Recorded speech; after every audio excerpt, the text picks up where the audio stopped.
السلام علیکم، میں ہوں اظہر نیاز۔ ویلا کے تھر کی ناول مائی انطونیا ہمارے سامنے ہے۔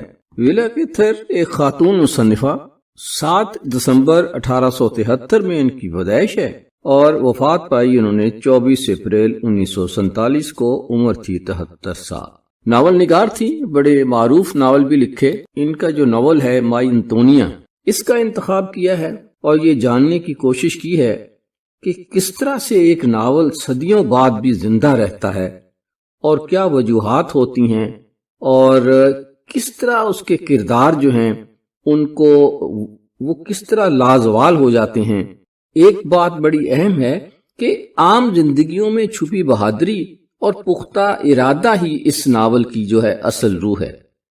ہم نے کچھ سوالات سامنے رکھے تھے جس میں یہ تھا کہ ناول میں جو امیگریشن اور انسانی شناخت ہے اس کے کیا چیلنجز ہیں، اور انطونیا کا کردار ہمت اور استقامت کی علامت کیسے بنتا ہے، اور ناول نگار نے نیبراسکا کے میدانوں کو ایک کردار کے طور پر کیسے پیش کیا ہے۔ آسمان کیسے کردار بن جاتا ہے اور زمین کیسے کردار بن جاتی ہے، اور کیا وجوہات ہیں کہ ہم آج بھی اس ناول کو دلچسپی سے پڑھتے ہیں۔ تو آئیے دیکھتے ہیں جی اس ناول کو، جس کا نام تو خیر مائی انطونیا ہے، اور اردو میں ہم اسے کہہ سکتے ہیں مٹی کے غار اور انطونیا کی ہمت۔ سنتے ہیں جی۔ ذرا تصور کریں کہ ایک بہت بڑا اعلان ہوتا ہے۔ حکومت کہتی ہے کہ بھئی ہم 160 ایکڑ زمین بالکل مفت دینے کے لیے تیار ہیں۔ واہ، 160 ایکڑ! یہ تو سن کر ہی کوئی بھی خوش ہو جائے۔ بظاہر تو دنیا کی سب سے شاندار پیشکش لگتی ہے نا؟ بالکل، بس شرط یہ ہے کہ اس زمین کو آباد کرنا ہوگا۔ لیکن اس پیشکش کے پیچھے چھپی حقیقت کیا تھی بھلا؟ وہ حقیقت کافی تلخ تھی۔ ہاں، کیونکہ اس زمین کے حصول کے لیے انسان کو اپنا سب کچھ پیچھے چھوڑ کر ایک ایسے برفانی اور سنسان ویرانے میں جانا پڑتا تھا جہاں سر چھپانے کے لیے کوئی لکڑی یا اینٹ کا گھر نہیں ہوتا تھا۔ بالکل، بلکہ زمین کھود کر مٹی کا ایک غار بنانا پڑتا تھا۔ ایسا ہی ہے، اور جہاں آسمان اتنا وسیع اور خوفناک حد تک بڑا ہوتا تھا کہ انسان اپنا وجود، اپنی شناخت اور اپنا آپ ہی بھولنے لگے۔ اور 1880 کی دہائی میں لاکھوں لوگوں نے بالکل یہی کیا۔ بالکل یہی کیا۔ تو آج کے اس گہرے مطالعے میں ہم اسی کٹھن تجربے، انسان اور زمین کے اس پراسرار تعلق اور یادوں کی اس طاقت کو سمجھنے کی کوشش کریں گے جو مشہور امریکی مصنفہ ولا کیتھر کے 1918 کے شاہکار ناول مائی انطونیا میں بیان کی گئی ہے۔ اور اس کے لیے ہم نے ذرائع کا ایک بہت ہی زبردست خزانہ اکٹھا کیا ہے۔ ہاں، ہمارے پاس لٹ چارٹس اور سپارک نوٹس کی تفصیلی ادبی تجزیے ہیں، ولا کیتھر کی اپنی سوانح عمری ہے، تاریخی دستاویزات ہیں، اور سب سے دلچسپ چیز ریڈٹ پر موجود قارئین کے وہ جذباتی تبصرے بھی ہیں۔ وہ ریڈٹ والے تبصرے تو واقعی بہت کمال کے ہیں۔ وہ بتاتے ہیں کہ یہ ایک صدی پرانی کہانی آج بھی ہمارے دلوں پر کیسے دستک دیتی ہے۔ بالکل۔ تو ہمارا آج کا مقصد محض کسی پرانی کتاب کا خلاصہ سنانا نہیں ہے، بلکہ یہ کھوج لگانا ہے کہ ہجرت کی وہ تکالیف اور ماضی کی یادیں آج کے اس جدید دور میں ہمیں انسانی رشتوں کے بارے میں کیا سکھاتی ہیں۔ اور دیکھیں، اس کہانی کی سب سے بڑی خوبی ہی یہی ہے کہ یہ کبھی پرانی نہیں ہوتی۔ اس کی نفسیاتی گہرائی آج بھی اتنی ہی لاگو ہوتی ہے جتنی 100 سال پہلے تھی۔ صحیح۔ ہم اکثر ہجرت کو بس ایک جگہ سے دوسری جگہ جانے کے طور پر دیکھتے ہیں نا، لیکن تاریخی دستاویزات بتاتی ہیں کہ یہ ایک پورے دور کی اور انسان کے اندر چلنے والی شدید کشمکش کی کہانی ہے۔ ہاں، اپنا گھر اور زبان چھوڑ کر ایک انجانی دنیا میں جانا کوئی آسان کام تو نہیں ہے۔ بالکل نہیں۔ مصنفہ نے اس پورے تجربے کو ایک بہت بڑے کینوس پر اتارا ہے۔ تو پھر اس کینوس کو ذرا قریب سے دیکھتے ہیں۔ اس پوری کہانی کو سمجھنے کے لیے ہمیں سب سے پہلے اس وسیع و عریض منظر نامے کو سمجھنا ہوگا۔ میرا مطلب ہے اس زمین کو جہاں یہ سب ہو رہا ہے، یعنی 1880 کی دہائی کا امریکی علاقہ نیبراسکا۔ بالکل۔ ہمارے ذرائع بتاتے ہیں کہ 1862 میں امریکہ میں ہوم اسٹیڈ ایکٹ نامی ایک قانون پاس ہوا تھا۔